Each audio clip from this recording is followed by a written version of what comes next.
हाँ सिमरन डेट बोलो। 24 जनवरी 2022। 24 जनवरी 2022। कौन सा टॉपिक चल रहा है अपना? सुंदर सा height and distance. Height and distance या एनसीईआरटी में इसी का नाम लिखा है एप्लीकेशन ऑफ ट्रिग्नोमेट्री। इसकी आज अपनी क्लास 2 है। वो सारी वीडियो यूट्यूब पर डाल दी गई है। कल तक की या सैटरडे तक की जितनी वीडियो थी सारी यूट्यूब पर डाल दी गई है। ठीक है। आज इसकी कौन सी क्लास है? Class second.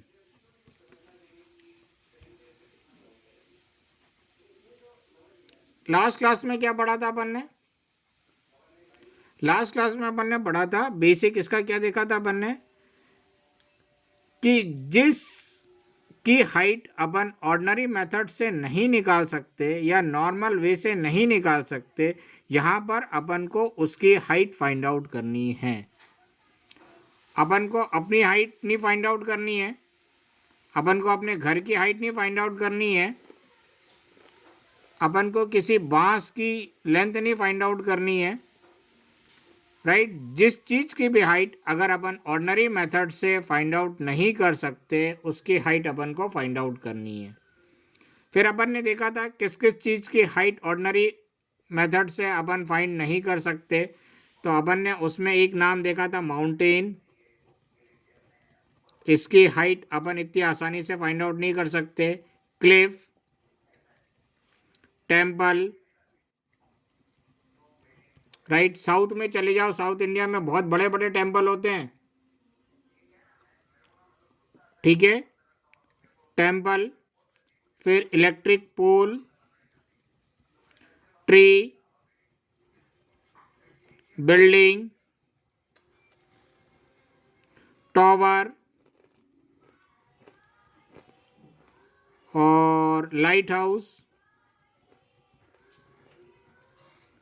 एक पतंग उड़ रही है ऊपर, काइट, एरोप्लेन। इन सब की हाइट अपन नॉर्मल वे या ऑर्डिनरी मेथड से फाइंड आउट नहीं कर सकते, तो अपन को इन सब की हाइट फाइंड आउट करनी है। राइट कोई भी एक रिवर है, उस रिवर की अपन को विड्थ फाइंड आउट करनी है। रिवर के किनारे को अपन बैंक बोलते हैं। राइट और रिवर की अपन को विड्थ फाइंड आउट करनी है। तो एक तरह से दो पॉइंटों के बीच में अपन को डिस्टेंस फाइंड आउट करना है। जिसकी भी डिस्टेंस अपन नॉर्मल वे से फाइंड नहीं कर सकते, उसके डिस्टेंस अपन को फाइंड आउट करना है।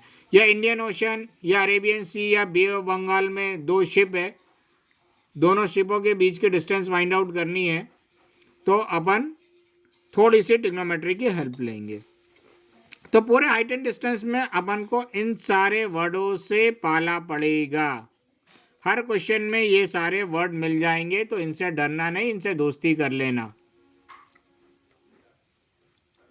क्लियर है? इसके अलावा अपन ने दो वर्ड और देखे थे। एक देखा था हॉरिजॉन्टल प्लेन। अपना जो जमीन रहती है उसे जमीन से लगी हुई लाइन रहती है या जमीन से लगा हुआ पार्ट रहता है, वो क्या कहलाता है? Horizontal plane. और इस हॉरिजॉन्टल प्लेन पे या जमीन पे ही अपना माउंटेन खड़ा होता है, जमीन पे ही क्लिफ खड़ा होता है, जमीन पे ही टेम्पल रहता है, जमीन पे ही पोल रहता है, tree, building, tower, light house, kite, aeroplane. अगर इसको अभी थोड़ा छोड़ दे तो ये सारे जमीन पे ही स्टैंड्स करते हैं। यानी ये कैसे खड़े होंगे? वर्टिकली खड़े होंगे। जैसे ये ट्री है, जमीन पर वर्टिकली खड़ी होगी। राइट और एक और बेसिक इसमें है, ये हॉरिजॉन्टल प्लेन है और ये ट्री वर्टिकली खड़ी है, ये हमेशा इस पे 90 डिग्री के एंगल पे खड़ी होगी। कुछ एक केसेस में नहीं भी रहती है, थोड़े से मान लेते कोई एक पेड़ थोड़ा सा टेढ़ा जा रहा है, लेकिन अपन यहाँ पर ये मान के चलेंगे कि ये वर्टिकली स्टैंड कर रही है और एंगल जमीन से कितना बना रही है? 90 डिग्री का बना रही है। हर एक क्वेश्चन में यही मान के चलेंगे कि जमीन से एंगल 90 डिग्री का बना रही है। अब जैसे एक इलेक्ट्रिक पोल अपन को जमीन पे खड़ा करना है, तो ये पोल अपन बिल्कुल 90 डिग्री में ही स्टैंड करेंगे ना, कि पोल टेढ़ा कर देंगे? बोलो बोलो। खड़ा करेंगे। क्या कहा आदित्य ने? तो ये इलेक्ट्रिक पोल अपन एकदम स्ट्रेट ही खड़ा करेंगे ना जमीन पे 90 डिग्री के एंगल पे। अगर टेढ़ा कर देंगे तो ये गिर जाएगा। यस अपने घर में जो दीवार अपन बनाते हैं, राइट, घर की जो दीवारें बनती है फ्लोर के साथ 90 डिग्री का एंगल ही बनाएगी ना वो, कि दीवार टेढ़ी बना देंगे थोड़ी, या तो अपने साइड झुकेगी या बाहर के साइड झुकेगी, ऐसा बनाएंगे क्या? तो ये सारी चीज हमेशा ग्राउंड फ्लोर पे अपन क्या मान लेते हैं, 90 डिग्री का एंगल बना रही है, वर्टिकली स्टैंड कर रही है, और हॉरिजॉन्टल प्लेन पे हमेशा 90 डिग्री का एंगल बनाती है। तो दो और वर्ड है जिससे अपना बहुत ज़्यादा पाला पड़ने वाला है, एक वर्टिकल और दूसरा हॉरिजॉन्टल। इसके अलावा कुछ एक वर्ड और जो मिलेंगे अपन को जिससे अपना और ज़्यादा पाला पड़ेगा, जैसे ये ट्री है, ट्री के ये वाला पोर्शन क्या कहलाएगा, top of the tree, top of the tree, और ये वाला पोर्शन क्या कहलाएगा अपना, फुट या bottom of the tree, foot या bottom of the tree, right. Foot बोलना चाहो तो फुट, बॉटम बोलना चाहो तो बॉटम, राइट। तो ये दो वर्ड से और अपना बहुत पाला पड़ेगा, फुट और बॉटम, टॉप और bottom. Top of the mountain, top of the cliff, top of the temple, top of the pole, top of the tree, top of the building, top of the tower, top of the light house, या foot of the mountain, foot of the cliff, foot of the temple, foot of the pole, foot of the tree, foot of the building, foot of the tower, foot of the light house, इन सबसे बहुत ज्यादा पाला पड़ने वाला है। Clear है? चौथा, इससे रिलेटेड कुछ एक टर्म थे, इससे रिलेटेड कुछ एक टर्म थे जिसको अपन ने थोड़ा सा समझने की कोशिश करी थी। पहला, angle of elevation. Angle of elevation का मतलब क्या होता है? एंगल ऑफ एलिवेशन का मतलब क्या होता है? नीचे से ऊपर देखना, मतलब नीचे से ऊपर, अपना क्या कहलाता है, एंगल ऑफ एलिवेशन। और इसी का एक और भाई है एंगल ऑफ डिप्रेशन, राइट। अगर अपन इसको उल्टा करें तो सीधे सीधे अपन को दिख जाता है एंगल ऑफ डिप्रेशन का मतलब क्या होता है, ऊपर से नीचे। लेकिन इसमें कुछ एक गलतियां हो जाती है, उसको थोड़ा समझने की कोशिश करते हैं। खाली इतना समझ ले ऊपर से नीचे तो अपना काम नहीं चल पाएगा, ठीक है। जब तक अपन इसके डिटेल और बेसिक ना समझे तब तक अपना काम नहीं चल पाएगा, ठीक है। सपोज कर लेते हैं ये एक एरोप्लेन जा रहा है। कृष्णा, जा रहा है कि जा रिया है? जा रही है। जा रिया है। कहाँ जा रिया है? ऐसे हवा में उड़ रहा है। थोड़ी देर के लिए सपोज कर लेते हैं। और ये कृष्णा अपने छत पे खड़े होके क्या कर रहा है, इस एरोप्लेन को बाय बाय कर रहा है, बाय बाय बाय। बाय। क्यों करा ही नहीं, करा है कभी बाय एरोप्लेन को? नहीं सर, देखा है। क्यों? आज कर दिया। हाँ सर, मैंने किया है। सारे छोटे बच्चे करते हैं यार, सर मैंने किया है। ठीक है ना, सारे छोटे बच्चे करते हैं। ऐसा हो ही नहीं सकता नहीं करा हो, बचपन में बहुत करा होगा। नहीं सर, देखा है बस दूर दूर तक। तो ये बाय बाय कर रहा है तो पायलट की नजर किस पे पड़ गई, कृष्णा पर, हाँ सर। ठीक है ना, कि ये कौन सा छोटा बच्चा बाय बाय कर रहा है। सभी छोटे बच्चे करते हैं। अब तुम्हें याद नहीं होगा, मेरे ख्याल से करा ही होगा। हाँ सर, क्या पता है सब। तो ये जब पायलट है ये तुम्हें यहां से देख रहा है तो ये अपनी क्या कहलाएगी, लाइन ऑफ साइट।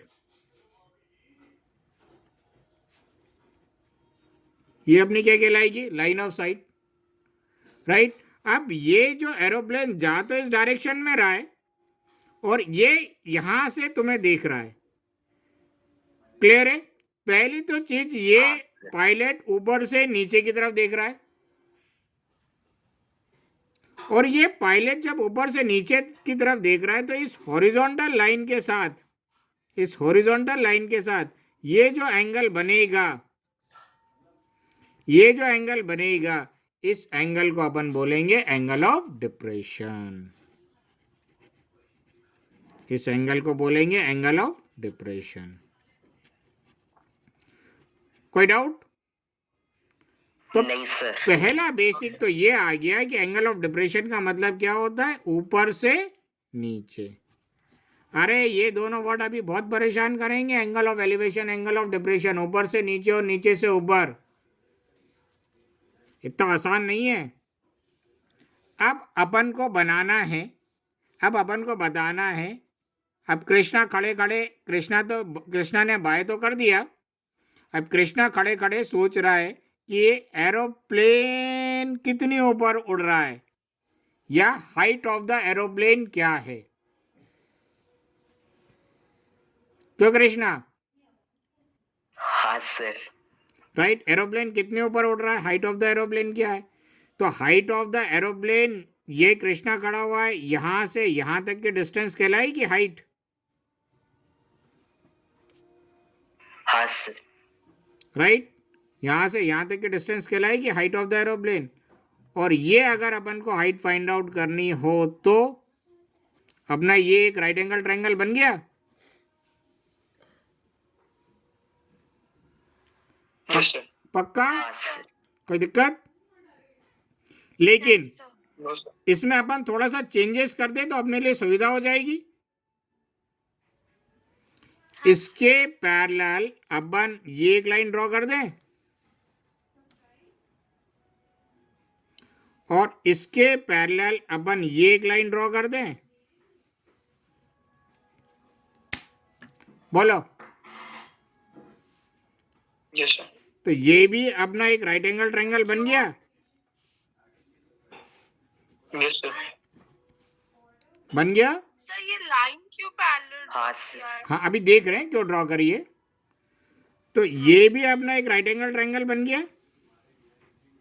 अच्छा, ये दो लाइन पैरेलल है और ये एक ट्रांसवर्सल है, तो ये एंगल और ये एंगल क्या कहलाते हैं, ऑल्टरनेट इंटीरियर है। Alternate interior angle. और ये दोनों एंगल क्या इक्वल होते हैं। हाँ हाँ सर। सर। तो यहाँ पे देखो, ये लाइन और ये लाइन भी पैरेलल है और ये एक ट्रांसवर्सल हो गई। तो ये एंगल 60 डिग्री है, तो ये एंगल भी कितने डिग्री का हो जाएगा, 60 डिग्री। ये जो हाइट है एरोप्लेन की, एच अपन ने सपोज करिए, तो ये वाली साइड भी एच हो जाएगी। हाँ सर। क्लियर है। तो अपन ये ट्रायंगल ना लेके अब अपन अपना रेफरेंस ट्रायंगल क्या ले लेंगे, ये ले लेंगे। अब इस ट्रायंगल में अपन काम करेंगे। इस ट्रायंगल में भी अपन ने एच निकाल लिया, वही एच तो हाइट ऑफ द एरोप्लेन कहलाएगी। Yes sir.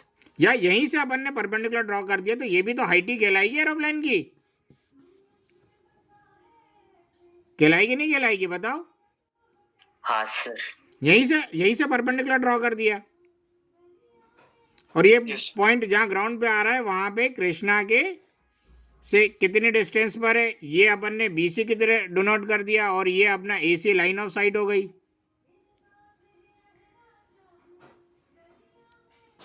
सेम क्वेश्चन अगर एग्जाम में आ जाए एंगल ऑफ डिप्रेशन का, तो इसका डायग्राम कैसे बनेगा, ये तो समझाने के लिए बताया था।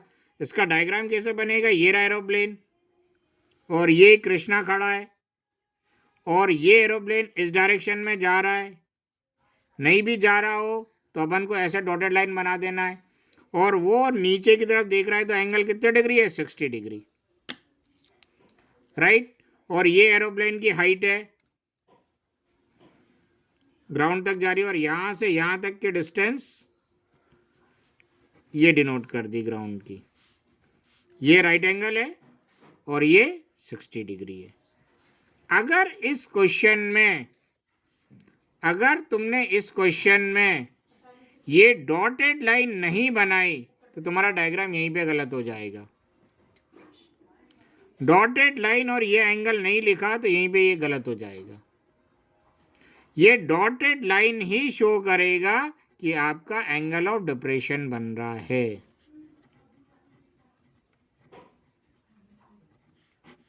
ये डॉटेड लाइन ही शो करेगा कि आपका जो एंगल बन रहा है वो कौन सा बन रहा है, एंगल ऑफ डिप्रेशन। तो हर एंगल ऑफ डिप्रेशन के क्वेश्चन में ये डॉटेड लाइन बनाना जरूरी है। नहीं आया समझ में?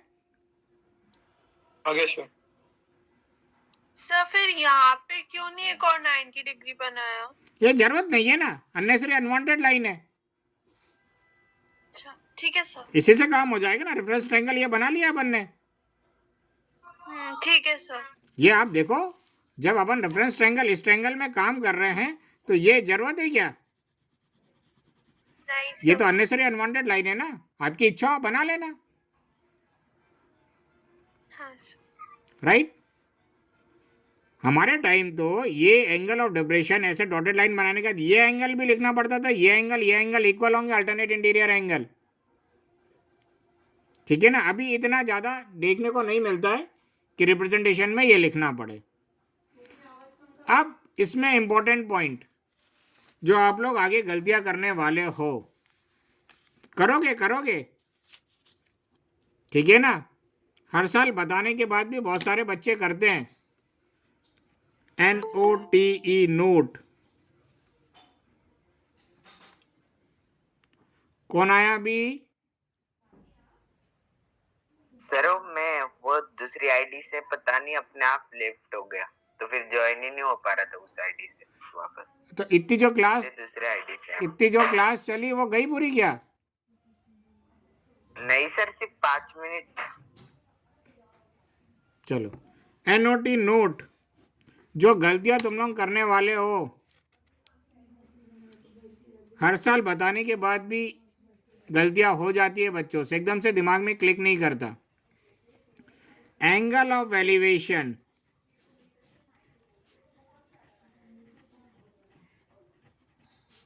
और angle of depression,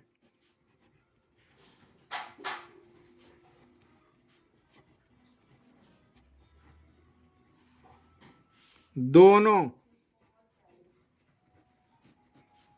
horizontal line के साथ ही बनता है।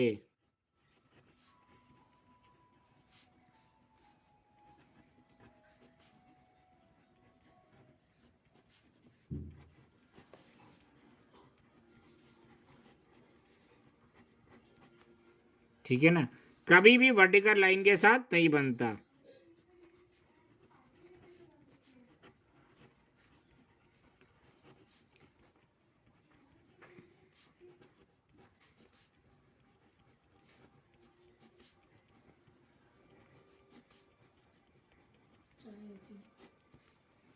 कभी भी वर्टिकल लाइन के साथ नहीं बनता। देखो, जब तुम लोग डायग्राम बनाओगे तो कई बार ये एंगल बनाने की कोशिश करोगे एलिवेशन या डिप्रेशन, तो ये तो वर्टिकल लाइन के साथ हो गया ना, बोलो। हाँ सर। तो angle of elevation angle of depression कभी भी वर्टिकल लाइन के साथ नहीं बनता, हमेशा किसके साथ बनता है? हॉरिजॉन्टल लाइन के साथ। हॉरिजॉन्टल। होगी, अभी गलती होगी, लिखवाने के बाद भी बताने के बाद भी गलती होती है, तो ध्यान रखना। कई बार दिमाग क्लिक नहीं करता, याद होने के बाद भी दिमाग में एकदम क्लिक नहीं होता और अपन गलती कर देते हैं। ठीक है, आगे बढ़े। Yes sir. हाँ, पढ़ो शीट का पहला क्वेश्चन, कौन पढ़ना चाहता है? अनुमा, आपकी शीट धनश्री के दे दी गई है, यस सर। और कृष्णा तुम्हारी शीट मेरे पास रखी है। हाँ सर। कब आना है अनुमा? सर शायद कल परसों में आ जाएगी मम्मी। अच्छा ठीक है, जब आना हो। वैसे तो PDF तो भेज ही दिए मैंने, आप चाहो तो उसका भी प्रिंट आउट निकाल लो, उससे भी हो जाएगा, कोई दिक्कत नहीं है। लिखना था सर, वो हिंदी में जो लिखा था। हाँ, जल्दी से लिखो। हाँ सर।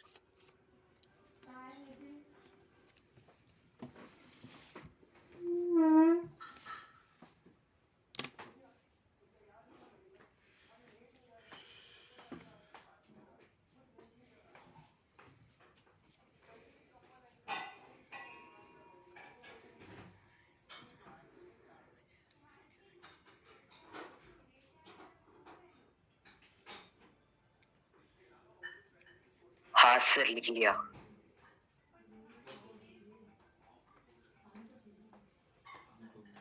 हाँ सर, हो गया। सर हो गया। ठीक है ठीक है। अब शीट का जरा पहला क्वेश्चन पढ़ लो और डायग्राम बनाने की कोशिश करो।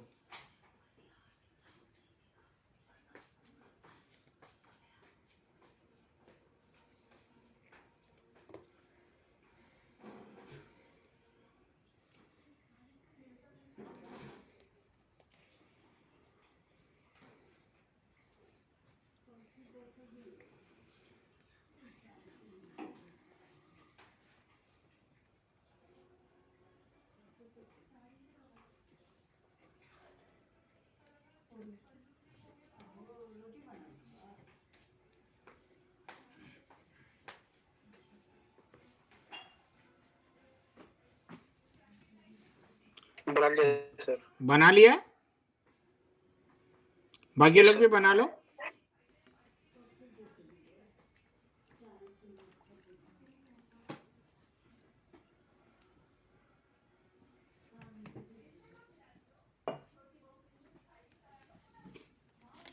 कृष्णा, धनश्री बन गया?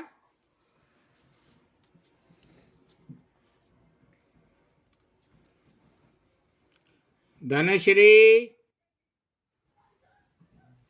हाँ सर। बन गया? नहीं सर, बना रही हूँ। सिमरन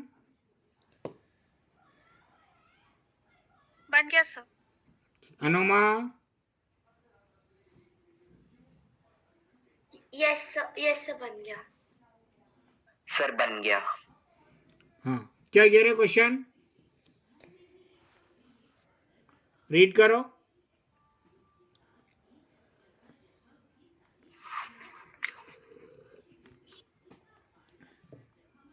A tower stands vertically on the ground. और कौन बचा था? Jayesh.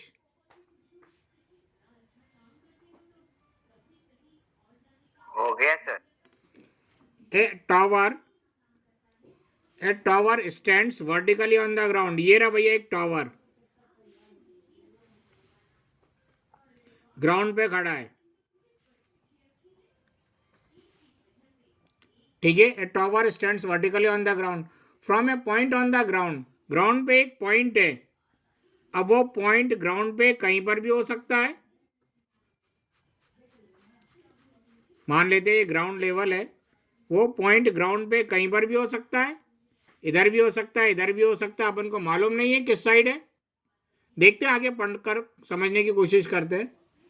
From a point on the ground which is 20 meter away from the foot of the tower. अब उन्होंने बोला नहीं है किस साइड है, अपन किसी भी साइड ले लेते हैं, राइट। तो पहली बात ये अपना क्या कहलाएगा? Top of the tower. और ये वाला पोर्शन अपना क्या कहलाएगा? Foot of the tower. थोड़ी देर के लिए इसको सेंटर मान लेते हैं। फुट ऑफ द टावर से 20 मीटर के डिस्टेंस पर है। तो यहाँ से अपन ने मेजर करना चालू करा और 20 मीटर की डिस्टेंस यहाँ आई। 20 मीटर की डिस्टेंस से फुट ऑफ द टावर पर है, राइट। क्लियर है?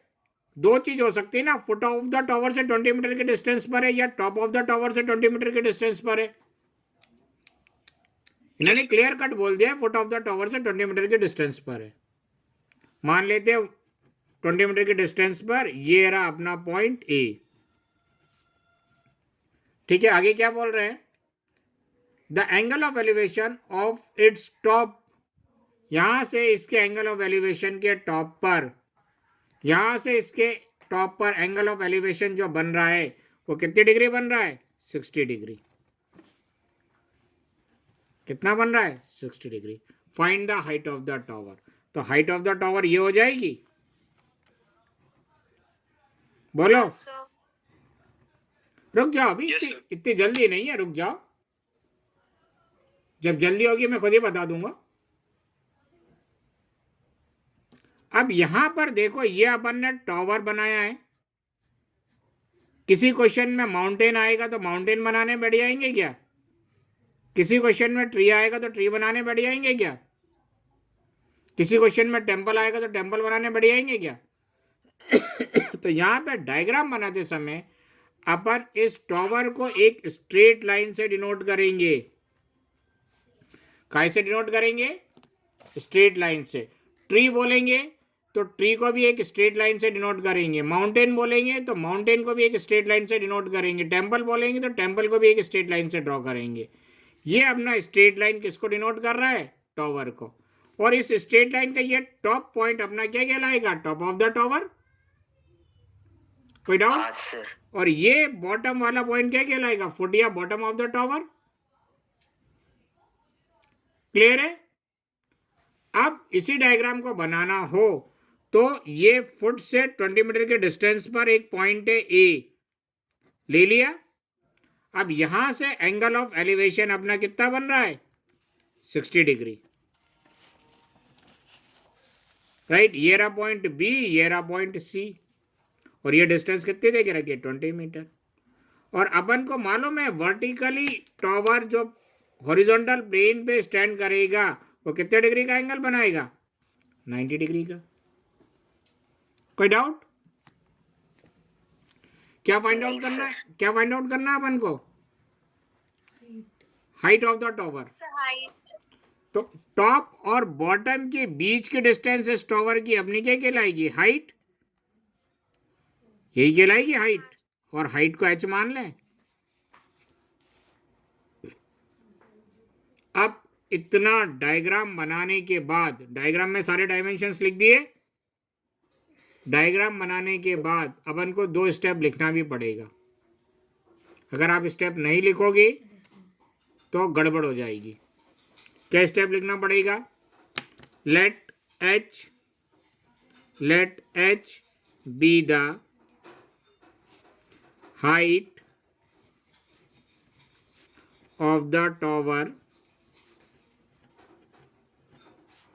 BC. Let h be the height of the tower BC, and point A is at a distance of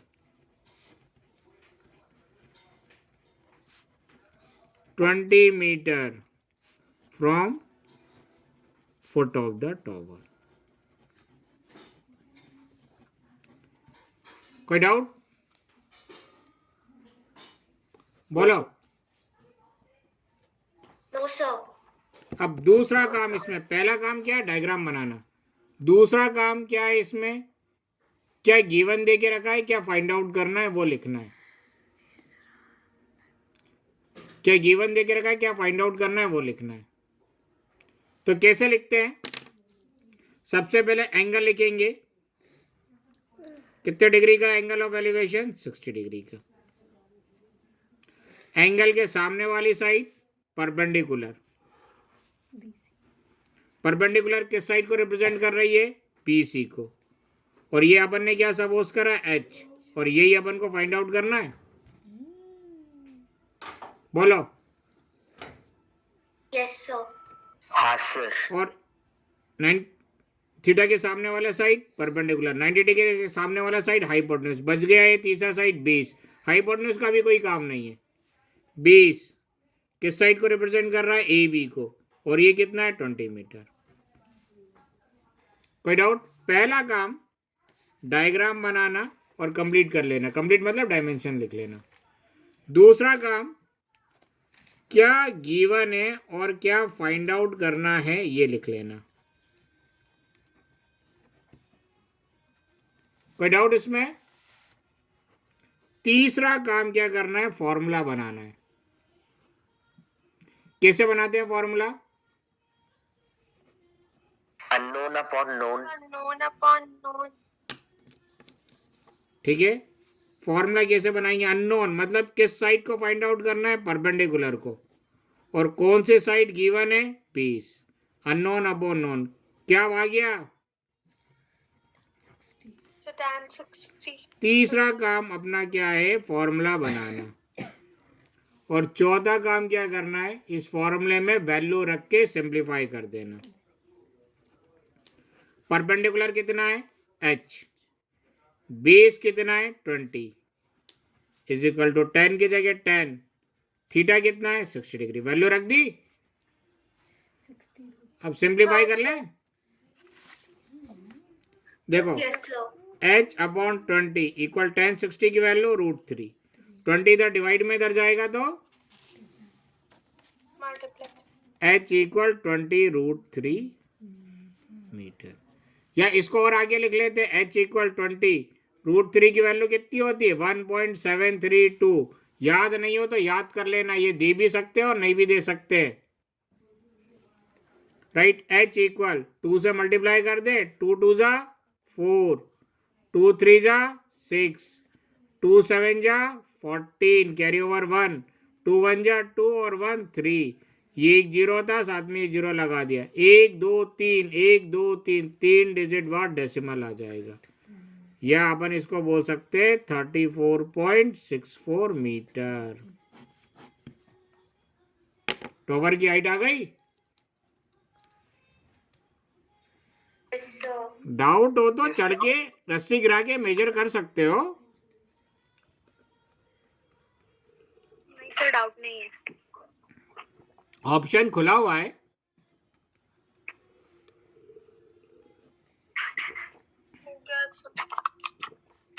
हो गया।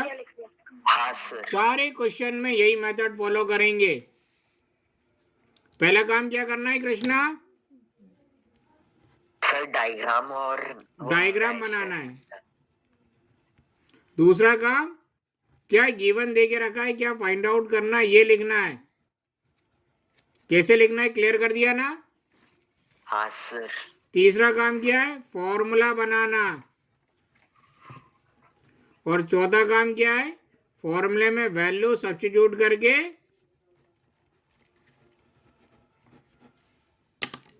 सिंप्लीफाई कर देना।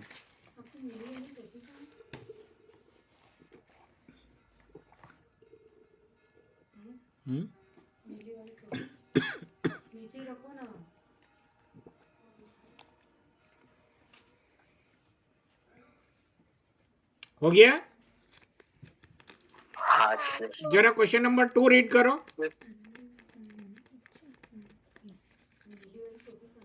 वो गाड़ी के बैग में क्यों?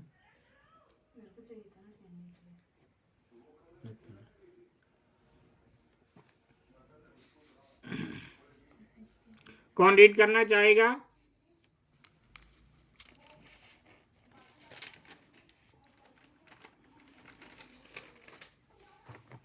नहीं निकाला नहीं गाड़ी के बैग में से।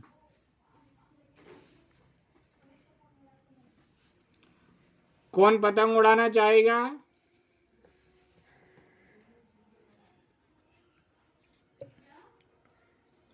धनश्री हाँ सर। पतंग उड़ाना चाहोगी? नहीं सर, ये वाली नहीं उड़ानी, तो कौन सी उड़ानी है? तो अच्छी वाली ये अच्छी वाली है, आपने ध्यान से देखा नहीं है। है सर। असली वाली उड़ानी है। हाँ सर। अरे ये वाली उड़ा लो, असली वाली भी उड़ जाएगी। धनश्री एक पतंग उड़ा रही है। क्यों धनश्री? नहीं सर, मुझे नहीं आता। अरे इसके लिए कोई स्पेशल ट्रेनिंग की थोड़ी जरूरत पड़ती है। हाँ सर, लंबी उड़ाना फिर। धागा लेके अपनी छत पे और पतंग लेके दौड़ लगा देना, पतंग अपने आप ऊपर चली जाएगी। यस सर, ये दिव्यश्री को आती है। ठीक है ना? नहीं आती, कुछ नहीं आती है सर। ठीक है, ये एक पॉइंट से अपन पतंग को डिनोट कर रहे हैं। ये बोल रहे हैं Dhanashree is flying a kite at a height of 75 meter. 75 meter की हाइट पर उड़ रही है पतंग। 75 मीटर ये दे के रखा है या ये दे के रखा है? सर परपेंडिकुलर वाला। हाँ, अपन आगे पढ़ते हैं, अभी अपन को क्लियर नहीं है। ठीक है ना, इतना पढ़ने पे तो क्लियर नहीं हुआ कि ये है कि ये है। आगे पढ़ते हैं। फ्रॉम द लेवल ग्राउंड, मतलब लेवल ग्राउंड से 75 मीटर की हाइट पे पतंग उड़ रही है। ठीक है भैया, इसका मतलब इतना तो समझ में आ गया, ये डिस्टेंस 75 मीटर की हाइट पर है। तो ये अपना 90 डिग्री का एंगल बनेगा। ये भी क्लियर है। अपन यहां से परपेंडिकुलर ड्रॉ करेंगे तो ये ऑटोमेटिकली 90 डिग्री का ही बनेगा ना। आगे क्या बोल रहे हैं? Attach to a string incline at 60 degree to the horizontal. ये जो धागा है ये हॉरिजॉन्टल से कितने डिग्री के एंगल पर है? 60 डिग्री के एंगल पर है। अब आगे क्या बोल रहे हैं? Find the length of the string. ये धागे की लेंथ फाइंड आउट करनी है अपन को। Assuming that there is no slack in it. Slack मतलब ये एक्चुअली जब अपन पतंग उड़ाते हैं तो ये धागा ऐसा झूलता हुआ जाता है, मालूम है ना? हाँ सर। Yes sir. ये धागा ऐसा झूलता हुआ जाता है। तो थोड़ी देर के लिए मान लेते हैं ये धागा ऐसे झूल नहीं रहा, एकदम स्ट्रेट है। ठीक है, ये ए बी सी ये बन गया एक right angle triangle. Yes sir. Sir ये थीटा है, थीटा के सामने वाली साइड परपेंडिकुलर, 90 डिग्री के सामने वाली साइड हाइपोटेन्यूज। ये हाइपोटेन्यूज ही फाइंड आउट करना है अपन को। कर लोगे? हाँ सर। Yes sir. पक्का? बाकी बच्चों की आवाज नहीं आई? धनश्री की नहीं आई, अनुमा की नहीं आई, यश की नहीं आई? Yes sir. Yes sir. हाँ सर। ठीक है, जिसकी आवाज नहीं आई इसका मतलब वो मोबाइल चालू करके कुछ इधर उधर कर रहा है काम।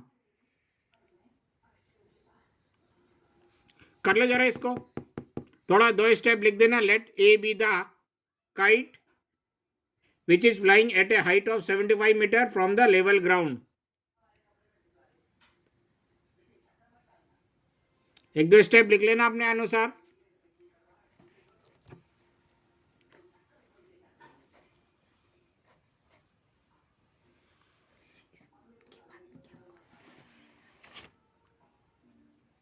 थ्री से थ्री कट जाएगा ना।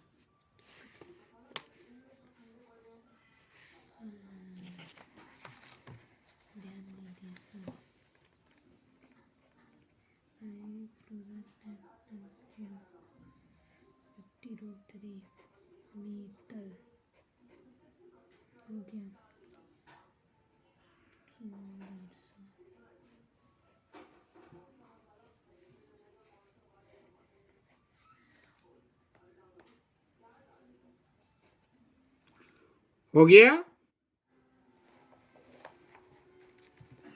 Yes sir. यस सर, हो गया।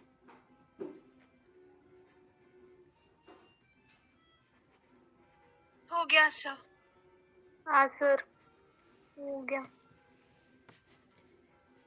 एक अनुमा कृष्णा।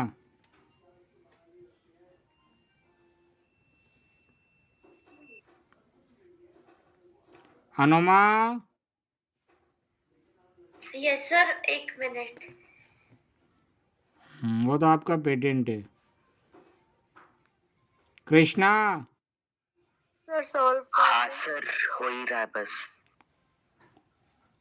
हो ही रहा है कि हो रिया है? हाँ सर, हो रहा है। रिया, रिया एक सैटेलाइट का नाम है, सैटर्न के।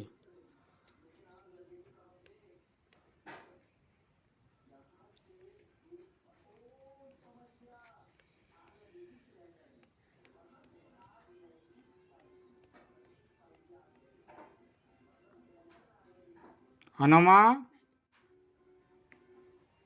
Yes sir. हो गया? सर बस हो गया। चलो मैं एक्सप्लेन कर देता हूँ, आप लोग देख लेना। ठीक है, यस सर। सारे बच्चे देख लो। जिसका हो गया वो भी देख ले, जिसका नहीं हुआ वो भी देख ले। थीटा कितना दे के रखा है? 60 डिग्री। सर 60। थीटा के सामने वाली साइड परपेंडिकुलर, कौन सी साइड है? A B. और ये कितनी दे के रखी है? 75 मीटर।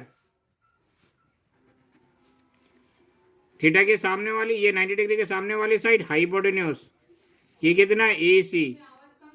और ये अपन को फाइंड आउट करना है। जिसको फाइंड करना है उसको ऊपर रखेंगे और जो मालूम है उसको नीचे रखेंगे। किसका फॉर्मूला बन जाएगा? Cosine cosec sorry cosec cosec theta का। तीसरा काम हो गया।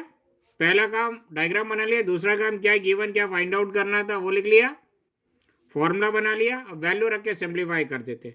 Hypotenuse h perpendicular 75 equal cosec 60 degree. Cosec 60 की वैल्यू क्या होती है?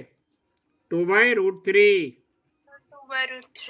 2/√3 किसी की वैल्यू नहीं मालूम हो तो पूछ लेना।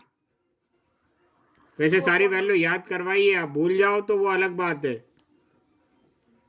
75 इधर डिवाइड में इधर जाएगा तो मल्टीप्लाई में। अब देख लो सारे बच्चे यहां पर, ये ट्रिग्नोमेट्री में भी समझाया था, ट्रिग्नोमेट्रिकल रेशियो पर्टिकुलर एंगल में सेकेंड एक्सरसाइज जो थी अपनी। डिनोमिनेटर में रूट नहीं रहना चाहिए। मैथ्स का रूल कहता है कि डिनोमिनेटर में रूट नहीं रहना चाहिए। तो ये रूट हटाने के लिए अपन क्या कर सकते हैं? सर इनटू अंडर रूट दोनों साइड। हाँ, रैशनलाइज कर देंगे। इसे क्या बोलते हैं अपन? रैशनलाइज। मतलब √3 से मल्टीप्लाई और डिवाइड कर दे तो ये रूट हट जाएगा। तो हाँ सर। यहां पर क्या करेंगे अपन? √3 से, ये तो ऑलरेडी √3 था, √3 से मल्टीप्लाई और डिवाइड कर देंगे तो क्या हो जाएगा डिनोमिनेटर में? 2 × 75 × √3, ये न्यूमरेटर में हो जाएगा। डिनोमिनेटर में √3 × √3, √3 का स्क्वायर और ये स्क्वायर से कैंसिल हो जाएगा, 3 आ जाएगा। कोई दिक्कत? एक तरीका ये भी है, या इसको ऐसे लिख लो √3 × √3, तो ये हो जाएगा √9 और 9 का स्क्वायर रूट क्या होता है? 3। कैसे भी करो आंसर तो सेम आएगा ना। तो डिनोमिनेटर में क्या आ गया? 3। अब ये 3 से 75 कैंसिल हो जाएगा, 25 2 जा 50 √3। आगे करना हो तो √3 की वैल्यू रख दो 1.732 और मल्टीप्लाई कर दो। नहीं आया समझ में? सर आ गया। आ गया सर। आप लोगों ने सर, सर आ गया। रैशनलाइज नहीं करा होगा। क्यों अनुमा, कहाँ अटक गई थी? हाँ सर करा ना। अनुमा आप कहाँ अटक गई थी? नहीं सर मुझे पता था। कृष्णा आप कहाँ अटक गए थे? सर चल रहा था वो सॉल्व। इतना टाइम नहीं लगना चाहिए। पेपर छोड़ के आओगे क्या? नहीं सर। अच्छा, क्वेश्चन नंबर 3 कर लो जरा, डायग्राम बना लो।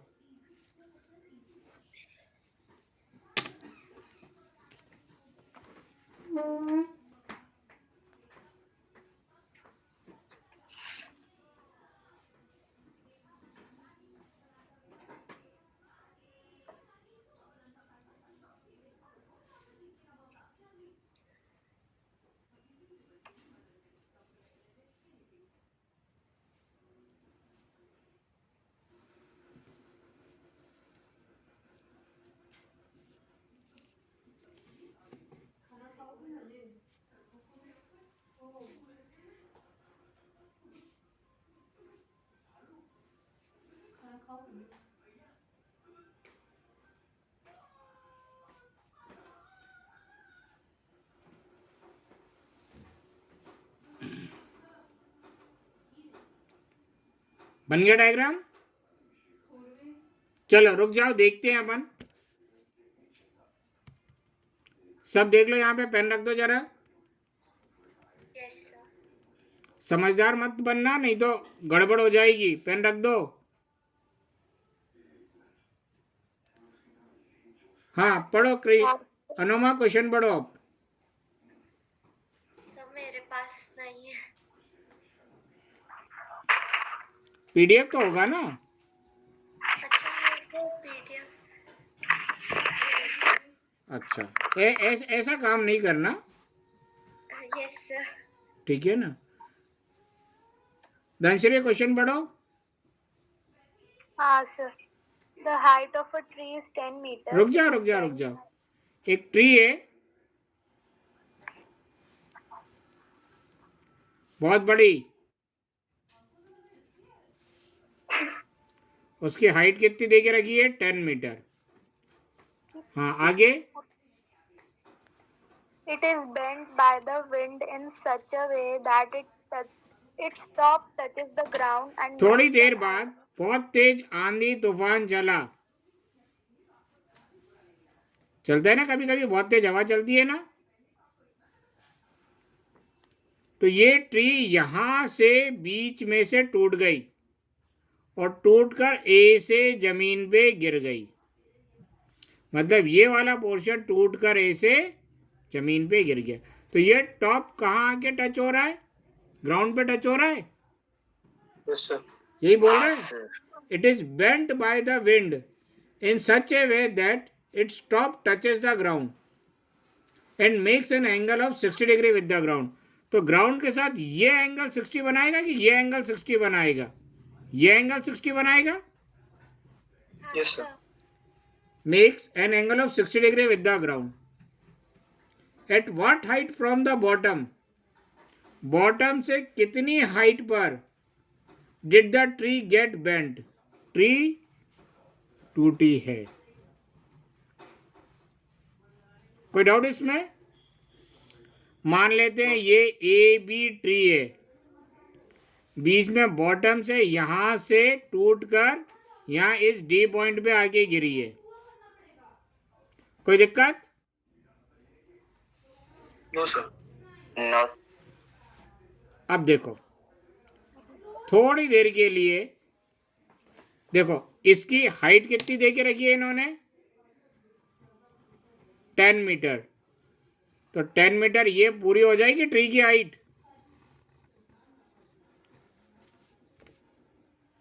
अपन मान लेते हैं जमीन से इतनी हाइट पे ये ट्री टूट गई है, तो इतनी हाइट अपन h ले लें।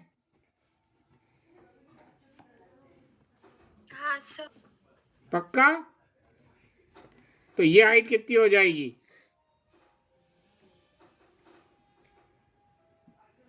अरे ये 10 मीटर है, ये h है, तो ये 10 माइनस h हो जाएगी।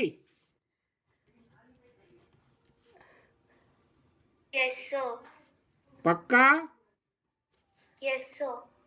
सर मतलब पहले 10 मीटर थी, उसके बाद फिर वो टूट गया। हाँ, सी से टूट गया, हाँ टूट के यहां गिर गई। हम्म, तो पहले इसकी हाइट 10 मीटर थी, तो जमीन से इतनी हाइट पर जब ट्री जो है वो टूट कर गिर गई, तो इतनी हाइट को अपन ने h ले लिया। हाँ सर। तो इतनी हाइट क्या हो जाएगी? 10 माइनस h। और ये 10 माइनस h ही टूट के इधर गिरा है ना। हाँ सर। ये डिस्टेंस 10 माइनस h हो जाएगा। यस हाँ सर। सर। पक्का? और ये ट्री जो है हॉरिजॉन्टल प्लेन पे 90 डिग्री का एंगल बनाएगी।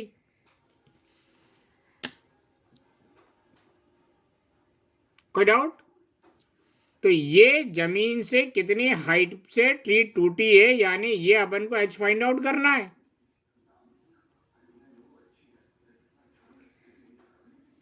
यही फाइंड आउट करना है ना। हाँ सर। कैसे करेंगे? क्या फाइंड आउट करना है? क्वेश्चन तो रीड करो। हाइट फाइंड आउट करनी है। हाँ, कौन सी हाइट? फिर वो पीवी। बीसी, बीसी की लेंथ फाइंड आउट करनी है ना। हाँ सर वही।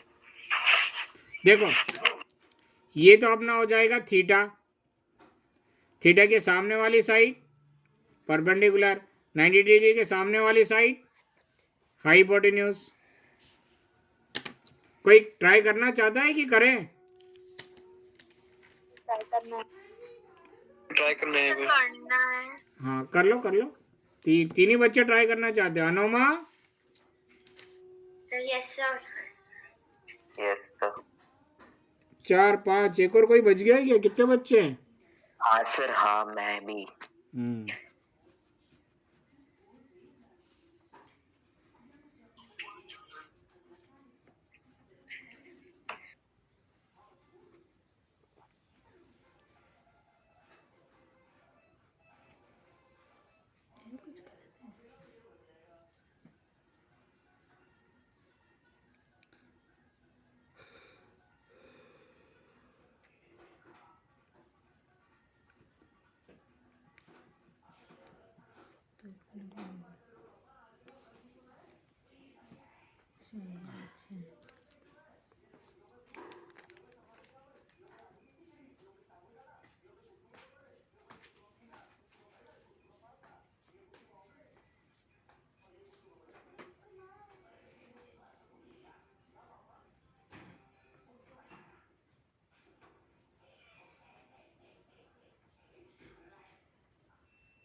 सर ये अंडर रूट 3 आंसर आया तो मतलब उसके साथ आया तो फिर उससे भी 1.732 करके इंटू करके निकालना है क्या? हाँ निकाल लो अगर निकाल सकती हो तो। हाँ सर।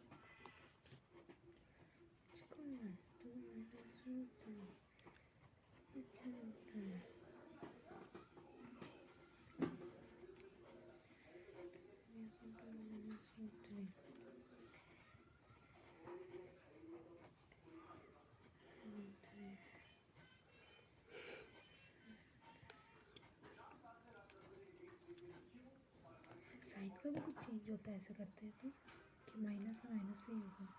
ये इसके अपोजिट साइन से होगा ना, तो ऊपर माइनस तो नीचे भी माइनस ही होगा ना, ऐसे थोड़ी अलग अलग वैल्यू से मल्टीप्लाई करना। ऊपर भी माइनस होगा। हाँ इसके अपोजिट साइन से, तभी तो ये इससे कट जाएगा तो इस वैल्यू पे कोई फ़र्क नहीं पड़ेगी। अगर अलग अलग करोगे तो फिर कटेगा कैसे? तो आपने वैल्यू चेंज कर दी ना।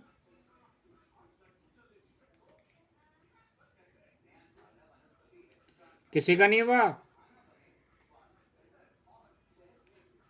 हो गया सर। आ गया आंसर आदित्य?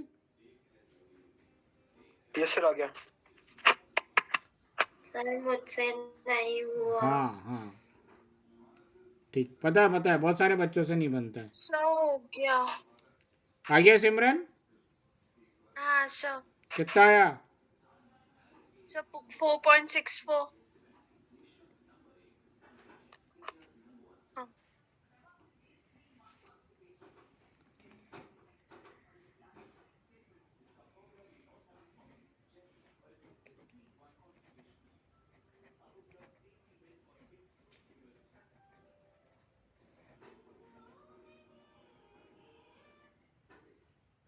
सर नहीं आया। ठीक ठीक। कृष्णा? सर मेरे से भी नहीं बना। सर नहीं आ रहा वैसे। चलो मैं एक्सप्लेन कर देता हूँ। धीरे धीरे खिड़कियां खुलने लगेगी। इतना आसान है नहीं जितना अपन समझते हैं, इसलिए थोड़ा सा स्लो चल रहे हैं अपन। कुछ दिनों बाद स्पीड बढ़ा देंगे। सबसे पहले तो ये थीटा लिख लें। कितने डिग्री है? 60 डिग्री। थीटा के सामने वाली साइड परपेंडिकुलर किस साइड को रिप्रेजेंट कर रहा है? BC को। और ये कितना अपन ने सपोज करा? H। और यही फाइंड आउट करना है अपन को। 90 डिग्री के सामने वाली साइड हाइपोटेन्यूज, ये क्या हो जाएगा? CD। और ये कितना है अपने पास? 10 - H। अब इसमें तो ये अपने लिए दोनों ही अननोन है ना,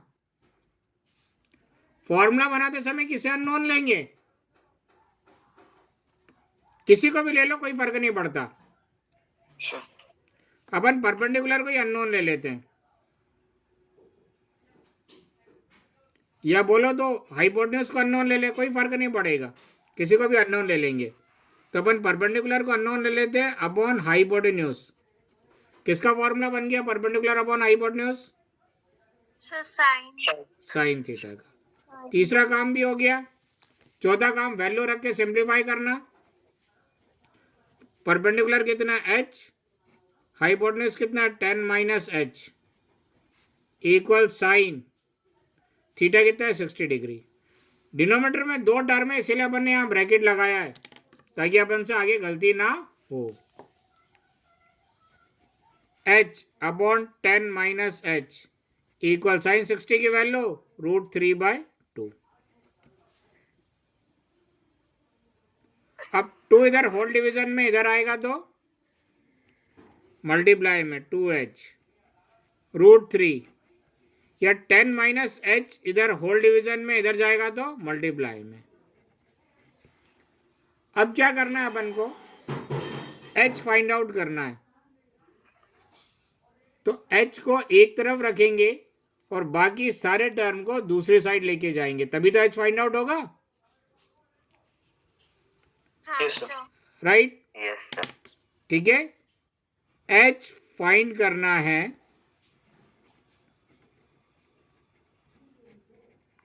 देख लो, सिंप्लीफिकेशन सीख लो। h फाइंड करना है तो h को एक साइड रखेंगे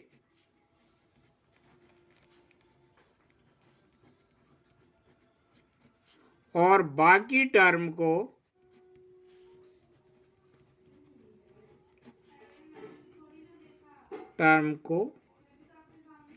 दूसरे साइड लेके जाएंगे।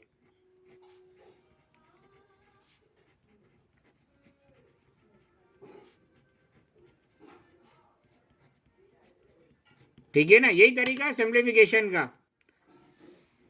किसी भी जगह, मैथ्स में, फिजिक्स में, सिंप्लीफिकेशन का यही तरीका होता है। अब देखो कैसे h को एक साइड लेके जाएंगे और बाकी दूसरे साइड को कैसे लेकर जाते हैं। 2h √3 को एक बार 10 से मल्टीप्लाई कर दो तो क्या होगा? √3 इंटू 10 या 10 √3, बात एक ही है, माइनस की जगह माइनस। √3 को एक बार h से मल्टीप्लाई करेंगे तो ये हो जाएगा √3h या h √3, कोई फर्क नहीं पड़ता। अब ये माइनस √3h इधर आएगा तो क्या बन जाएगा? Plus √3h equal 10 √3। अब h एक ही होना चाहिए, तो ये आपस में ऐड तो हो नहीं सकते, तो इनमें से h क्या कर ले, कॉमन ले लें। इसमें से h बाहर ले लिया, अंदर क्या बचेगा 2, प्लस की जगह प्लस, h बाहर ले लिया, क्या बचेगा √3 इक्वल 10 √3। कोई डाउट? No sir. अब 2 प्लस √3 h के साथ मल्टीप्लाई में, उधर जाएगा तो डिवाइड में, राइट? फिर यही आ गया, मैथ्स का रूल कहता है डिनोमिनेटर में रूट नहीं होना चाहिए, तो कैसे हटाएंगे रूट? सर रैशनलाइज Rationalize कर कर दें। वैल्यू डाल सकते हैं डायरेक्ट। दो टर्म है तो अपन को रैशनलाइज करना पड़ेगा। दो टर्म को कैसे रैशनलाइज करते हैं?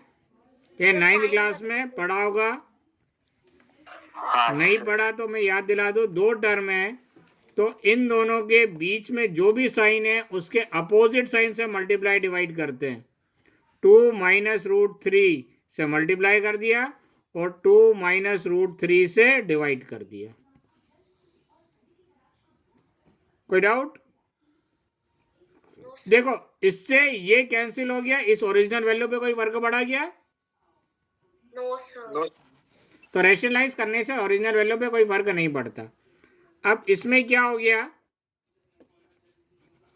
न्यूमरेटर में क्या हो जाएगा 10 √3 इंटू 2 माइनस √3, और डिनोमिनेटर में क्या हो जाएगा देखो दोनों का पहला टर्म सेम है, इसको ए मान लें, और दूसरा टर्म भी सेम है, इसको बी मान लें, तो किस में हो जाएगा? ए plus B into A minus B की आइडेंटिटी लग जाएगी। Yes sir. हाँ सर। इसमें ए प्लस बी और ए माइनस बी की आइडेंटिटी लग जाए, इसीलिए अपन ने इसके अपोजिट साइन से रैशनलाइज करा है। ए प्लस बी और ए माइनस बी की आइडेंटिटी लगाने के लिए अपन ने इसके अपोजिट साइन से रैशनलाइज करा है।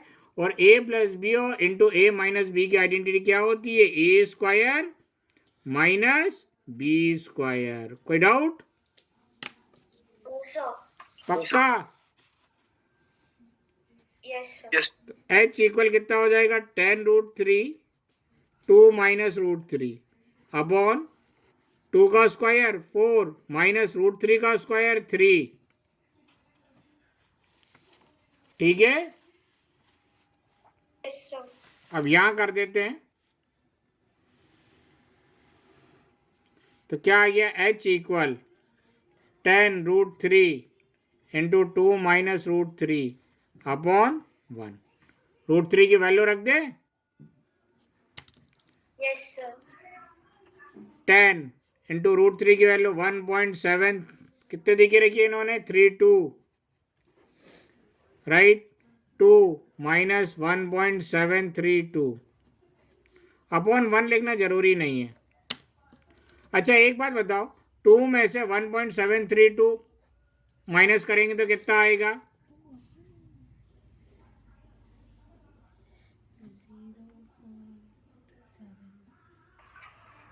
0.3। अरे 1.7 थोड़ी सेपरेट करना है। देखो इधर 2, इसकी में डेसिमल नहीं है तो लास्ट डिजिट के बाद डेसिमल लगाते 1 2 3 और 1.732 10 में से 2 गया 8, 9 में से 3 गया 6, 9 में से 7 गया 2, 1 में से 1 गया 0। कोई डाउट? नहीं सर। 10 को 1.732 से मल्टीप्लाई करेंगे तो ये हो जाएगा 17.32 और 2 माइनस 1.732 अपना मिलके क्या बन गया? 0.268। दोनों को मल्टीप्लाई कर लो।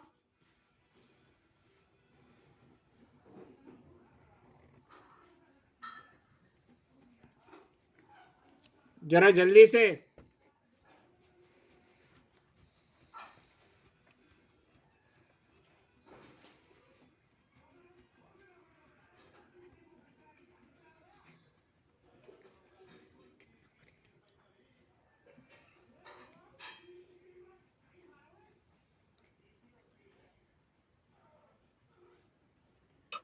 So 4.6417. 4.6417 176. 4.64176 नहीं, ठीक है, ये भी हटा दो, 2 डिजिट तक ले लेंगे। Okay, sir. 4.64 मीटर। बाकी लोग बैठे होंगे कि कोई एक मल्टीप्लाई करके बता दे तो हम लोग सीधे लिख लेंगे। क्यों धनश्री? नहीं सर। पक्का? हाँ सर। सोच ले, झूठ बोलोगे तो गड़बड़ हो जाएगा। सर मैं तो ऊपर का लिख रही थी। हाँ मैंने कहा ना, बाकी लोग बैठे होंगे। कहाँ से लिखना चाहोगे? सर पहले से।